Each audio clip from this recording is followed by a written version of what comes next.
नमस्कार दोस्तों, आज के इस ज्योतिष कार्यक्रम में तुला राशि वालों का भैरव धाम में स्वागत करते हैं। हृदय से अभिनंदन करते हैं। माता रानी आपके ऊपर सदैव कृपा बनाए रखें।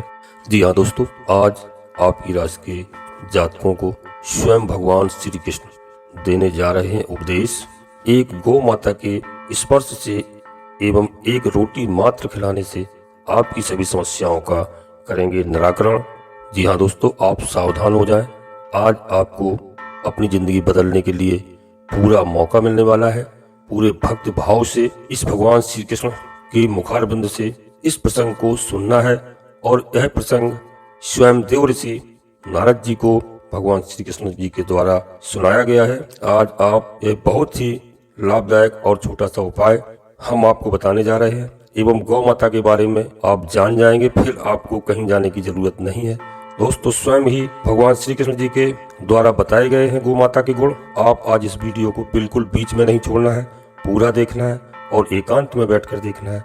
थोड़ा समय निकाल कर सुनना है। एक बताए हुए संकेतों को अपने जीवन में चुपचाप उतारना है, जिससे आपके ऊपर भगवान श्री कृष्ण की कृपा होगी, साथ ही साथ माता लक्ष्मी जी की कृपा होगी। गौ माता साक्षात इस कलयुग में माता लक्ष्मी जी का अवतार है। भगवान की कृपा श्री कृष्ण भगवान से की अति प्रिय है। दोस्तों, आपको बताने जा रहा हूं कि वीडियो को प्रारंभ करने से पहले आपसे एक छोटा सा अनुरोध करते हैं कि यदि आप अपने भैरव धाम चैनल में पहली बार आए हैं तो चैनल को पूरी भक्ति भाव से भगवान श्री कृष्ण को स्मरण करते हुए सब्सक्राइब अवश्य कर लें और एक छोटा सा प्यारा सा लाइक कर दें। बगल में लगी हुई घंटी को दबा दें, जिससे मेरा मनोबल बढ़ेगा। और कमेंट्स बॉक्स में पूरी भक्ति भाव के साथ श्री राधे कृष्ण कृपा करो कम से कम 3 बार अवश्य लिखें। आपके ऊपर भगवान श्री कृष्ण एवं माता राधा रानी की कृपा होगी, सभी मनोरथ पूरे होंगे। जी हाँ दोस्तों, आज हम आपको आपकी राशि के बारे में बता दें कि आज आपके साथ क्या क्या होने वाला है। चंद्रमा का प्रभाव वृश्चिक राशि में रहेगा। आपको जीवन में बड़े बदलाव होने के संकेत हैं। आप अपने जीवन को संभाल सकते हैं। बड़ी बीमारी से छुटकारा मिल सकता है। कोई नए कार्य भी बन सकते हैं जिसके बारे में आप सोचते रहते हैं। जी हाँ दोस्तों, युवा वर्गों के लिए सरकारी नौकरी में अच्छे अवसर मिलने वाले हैं। जो भी जातक अपनी बहन बेटी की शादी या रिश्ते के लिए परेशान है तो उनको अब सफलता मिल सकती है। इस समय आप कोई भी कार्य करें, लाभ होना तय है, परंतु किसी भी व्यक्ति के बहकावे में न आए। घर में सुख शांति बनाए रखें। अपने जीवन साथी एवं माता पिता के साथ बैठकर सलाह करें, कार्य को आगे बढ़ाएं। भगवान श्री कृष्ण जी की आपकी ऊपर सदैव कृपा रहेगी। श्री राधे राधे जी का जाप करें।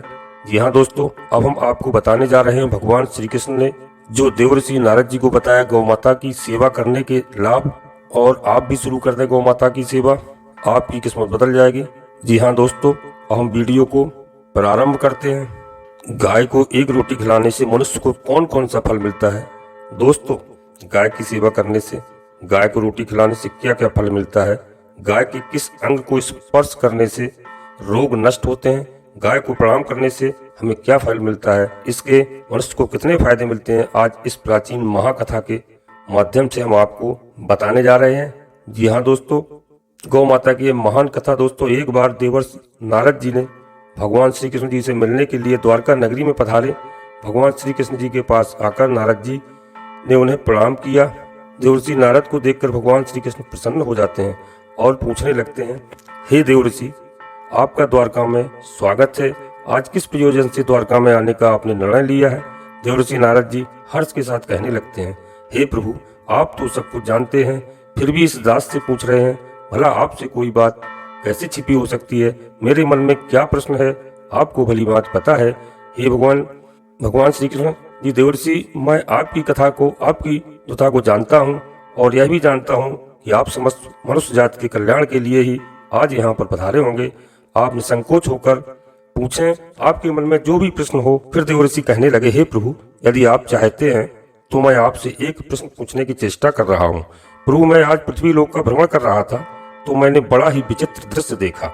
मैंने देखा कि कुछ दुष्ट मनुष्य गायों को मार रहे थे, वहीं दूसरी ओर कुछ मनुष्य गायों की पूजा भी कर रहे थे। तो प्रभु, यह दृश्य देखकर मुझे बड़ी व्यथा हुई। मनुष्य खुद के स्वार्थ के लिए निष्पाप पशुओं का अत्याचार क्यों करता है। हे प्रभु, मेरे मन में यह जानने की जिज्ञासा हो रही है कि जो मनुष्य गाय की सेवा करता है, उसकी पूजा करता है, उसे क्या फल मिलता है, और जो पापी गायों पर अत्याचार करते हैं उन्हें कौन सा दंड मिलता है? इस प्रकार से नारद जी ने भगवान श्री कृष्ण से पूछा। भगवान श्री कृष्ण ने मुस्कुराते हुए बताने लगे, हे देवर्षि, आपने बहुत ही उत्तम प्रश्न किया है। जो गायों को काट देता है उसे तो उसके पाप कर्मों के लिए नरक में दंड अवश्य मिलता है, किंतु जो गायों की सेवा करता है उन्हें उत्तम लोकों की प्राप्ति होती है। गायों की सेवा करने से पृथ्वी लोक पर और परलोक में मनुष्य को कौन सा फल मिलता है, मैं आपको इस कथा के माध्यम से समझाता हूँ। हे देवर्षि, आप इस कथा को ध्यान से पूरा जरूर सुने।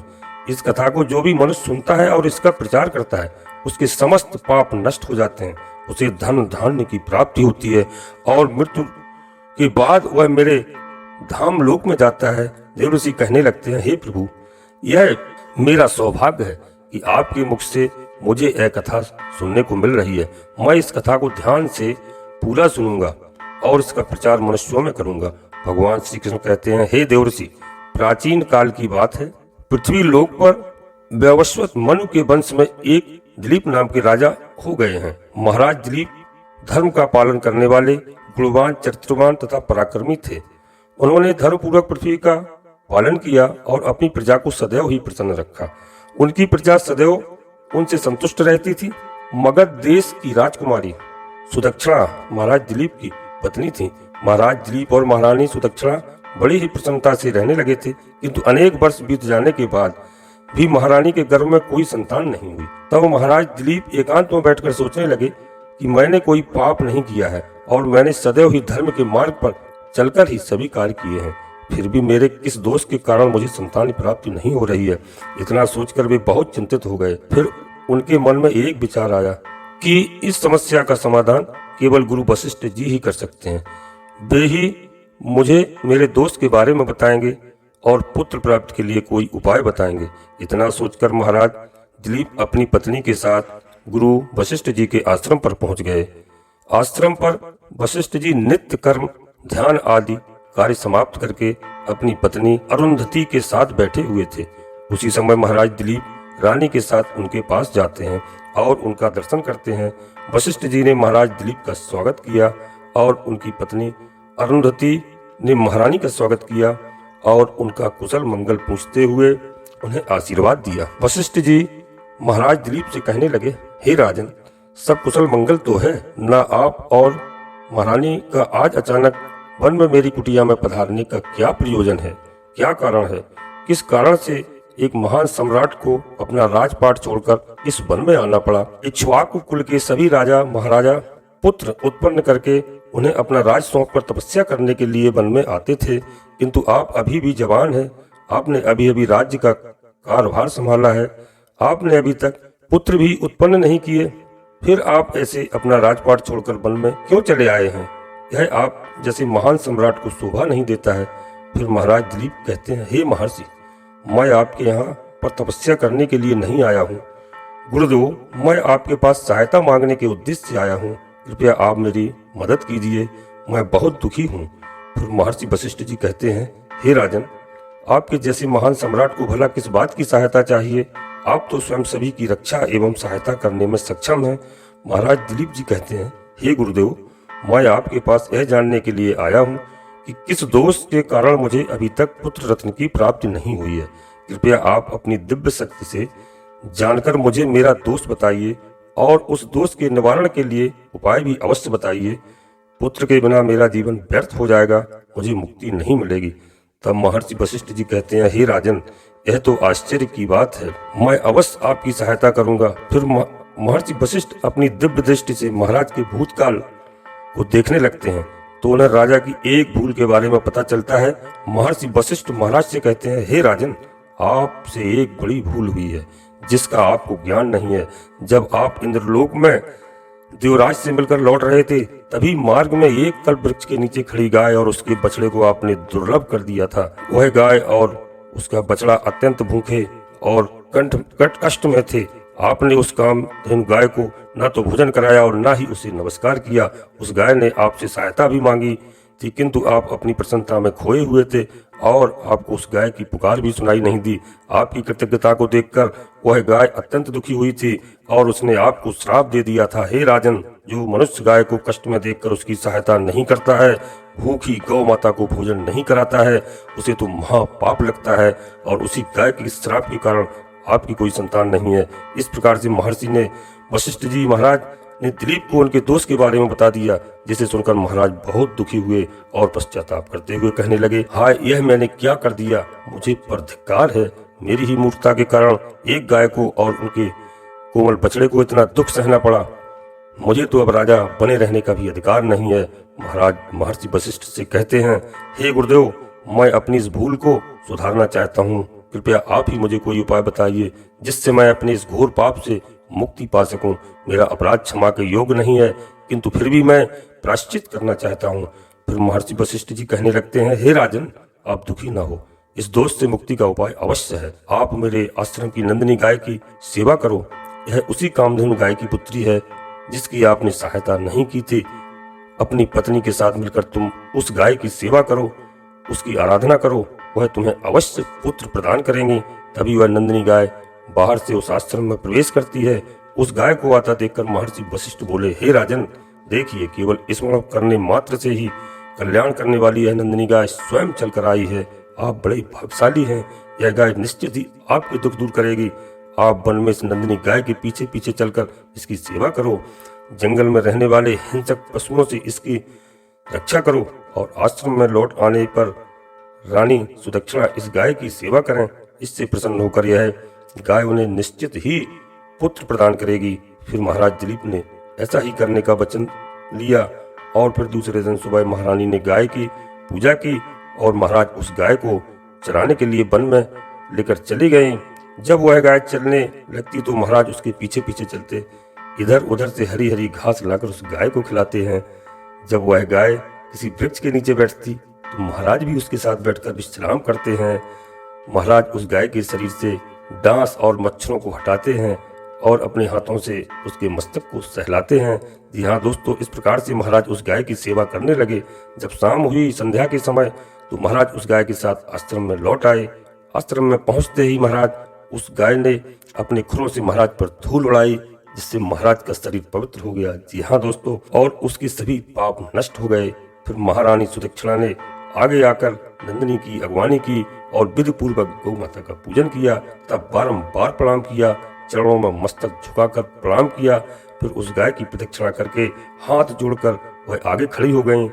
फिर उस गौ माता ने उस रानी की पूजा को स्वीकार किया और रानी पर अपनी दृष्टि डालकर उसके सभी दोष समाप्त कर दिए। गाय की दृष्टि पड़ते ही रानी अत्यंत पवित्र हो गई।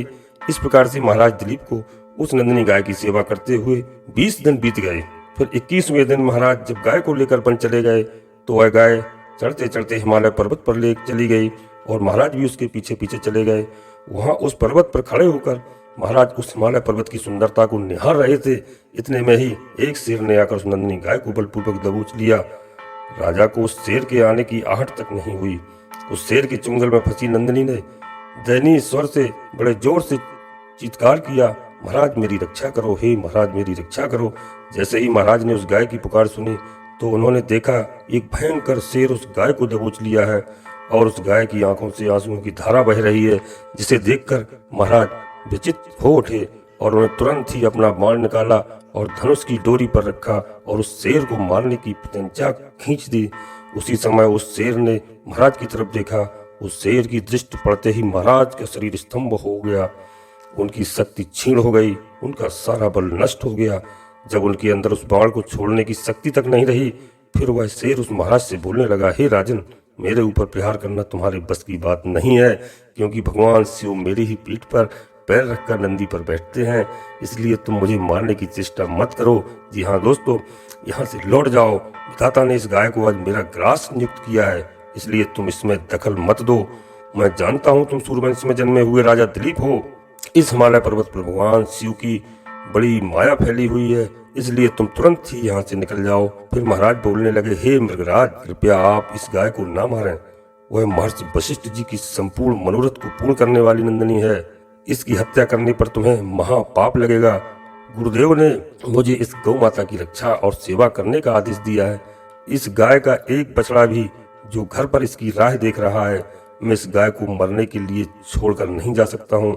तुम भगवान शिव के सेवक हो, तुम्हारे हाथ से इस गाय को छुड़ाना मेरे लिए असंभव है। इसलिए मृगराज, मेरी आपसे विनती है कि इस गाय को जीवन दान दो। इस गाय के बदले में मैं तुम्हें अपना शरीर समर्पित करता हूँ, जिससे तुम्हारी भूख शांति हो जाएगी और इस गाय की रक्षा हो जाएगी और मेरा वचन का पालन भी हो जाएगा। साथ ही गौ रक्षा के लिए प्राण त्यागने से मुझे उत्तम गति की प्राप्त होगी। इतना कहकर महाराज उस शेर के सामने हाथ जोड़कर बैठ गए और आंखें बंद की। फिर अचानक से उस राजा के कानों में स्वर पड़े, बेटा उठो, मैं तुम्हारी सेवा से अत्यंत प्रसन्न हूँ। यह सुनकर महाराज उठ खड़े हुए और उन्होंने अपने सामने उस गौ माता को देखा और वह शेर कहीं दिखाई नहीं दे रहा था। तब वह नंदिनी गाय राजा दिलीप से कहने लगी, हे राजन, मैंने ही अपनी माया से शेर का रूप धारण करके तुम्हारी परीक्षा ली थी। यमराज भी मुझे पकड़ने का विचार नहीं कर सकते हैं। मेरी रक्षा के लिए तुम अपने प्राण देने के लिए तैयार थे, इसलिए मैं तुम पर बहुत प्रसन्न हूँ।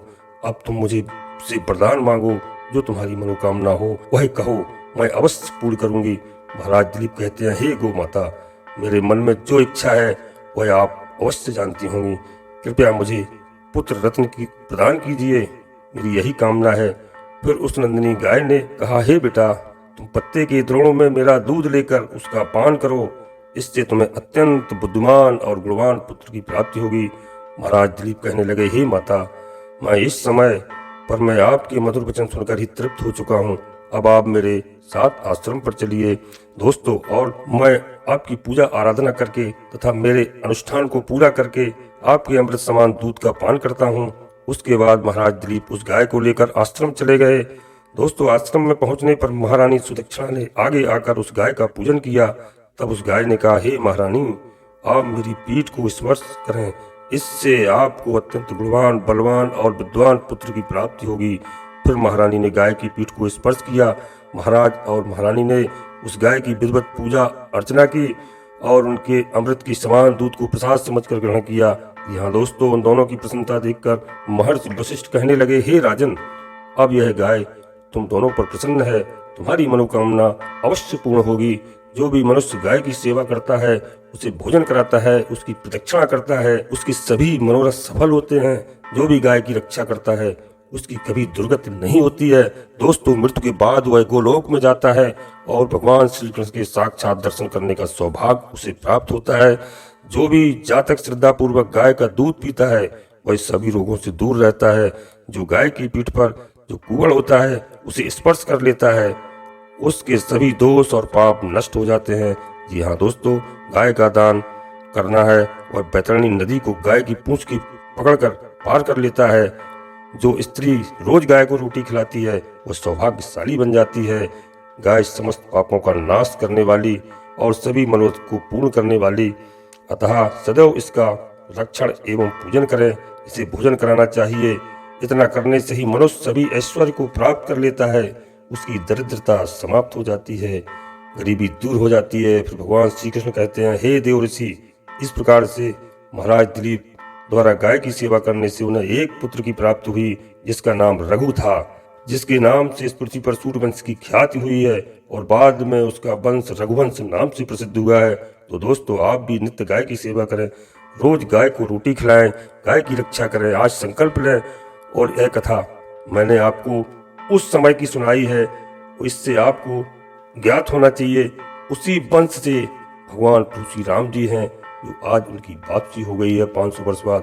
तो आप आनंद के साथ ही रहें दोस्तों। और हम अब यहीं पर अपनी वाणी को विराम दे रहे हैं और आपसे पुनः अनुरोध करते हैं, आप अपने इस भैरव धाम चैनल को सब्सक्राइब अवश्य कर लें और एक छोटा सा प्यारा सा लाइक कर दें। दोस्तों, कमेंट्स बॉक्स में पूरी भक्ति भाव से जय श्री राधे कृष्णा कृपा करो, जय श्री राम कृपा करो, कम से कम 3 बार अवश्य लिखें। भगवान राधे कृष्णा एवं भगवान प्रभु श्री राम जी आपके सभी मनोरथ पूरे करेंगे, सभी कष्ट मिटेंगे। जी हाँ दोस्तों, यदि आपको कोई भूत प्रेत बाधा आदि का किसी प्रकार से कोई संकट है, भय व्याप्त है, आप अवश्य अवगत कराएं। श्री भैरव धाम से आपको उचित उपाय बताए जाएंगे। यह पूर्णतया निःशुल्क है। दोस्तों, आप स्वस्थ रहें, मस्त रहें एवं खुश रहें। धन्यवाद।